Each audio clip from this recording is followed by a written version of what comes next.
Hi, and welcome back to the Self-Actualization in the Age of Crisis Chapter Summary Series. I'm your host, Ron Rivers, and today we're going to be exploring Chapter 0, Section, The Single Truth. Change is the single truth. The universe having a history and the changing nature of time tell us that in our material reality, nothing has ever not been changing. It is demonstrated by our understanding of perpetually evolving universes. And I want to emphasize from the beginning, change being the single truth requires no believers. It simply is. It is all of us. It is all that has ever been. And it will be all that it will ever be until it's not. Change being the single truth is not dogmatic in that it doesn't excuse itself from its own revision. And I think that's really fundamental to understanding why change being the single truth and why change is the single truth is a nature-driven authority that we can build our spiritual project around.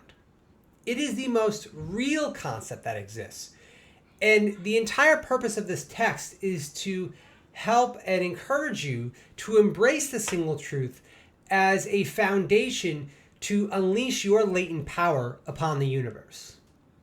The German philosopher Immanuel Kant once asked what we would do when confronted with absolute knowledge. Well, now is our moment to choose an answer. The single truth tells us that the denial of possibility, right, to say that something can't be done or it shouldn't be done because it's failed in the past, is a misalignment with the nature of reality. It's just simply untrue. Now, individually, we embrace the single truth by aligning ourselves, our personal philosophies and practice, as well as our systems, the systems that we surround ourselves, to maximize individual agency and access within the immediate present, within the moment. Now, one of the struggles we'll face is that our available systems that guide our lives in our immediate present today, like economics, law, politics, all resist change by design.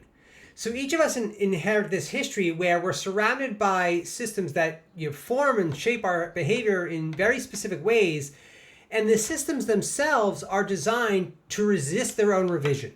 Embracing the single truth, it requires a realignment of our own individual systems of value and meaning, what we derive purpose from, which in turn are then encoded into our systems, whether they be the revision of existing systems or the development of new systems that supersede the old ones. When we shape our systems around the single truth, we empower ourselves individually and collectively to create change in alignment with nature. We thus kind of create this harmonizing effect to expand and express ourselves in the directions of our choosing. Now, I mentioned in the beginning, the single truth requires no believers, but it is sacred knowledge and should be treated as such. So all of human history is an attempt to kind of overcome these great unknowns. And throughout our history, we've created a wide variety of mythos, of gods, of religions, of philosophies to kind of help us navigate this crisis of meaning, understanding the why behind what we do and why we're here and what is our purpose. None of these philosophies have come close to providing the clarity that we now possess with the single truth. The single truth also binds our spiritual project to the two observable infinities, the universe itself and human imagination. When we align these two infinities within a given moment, we express our divinity within the moment. And that is really human divinity and how we're going to reconceptualize it in alignment with the single truth. It's the alignment of the observable infinities. Again, the physical externality of the universe and our imagination. Together they represent creation, right? Which is the greatest power any God could ever have. Perhaps most importantly, the single truth highlights and emphasizes a shared commonality that binds us all together as a single kind of harmonious collective.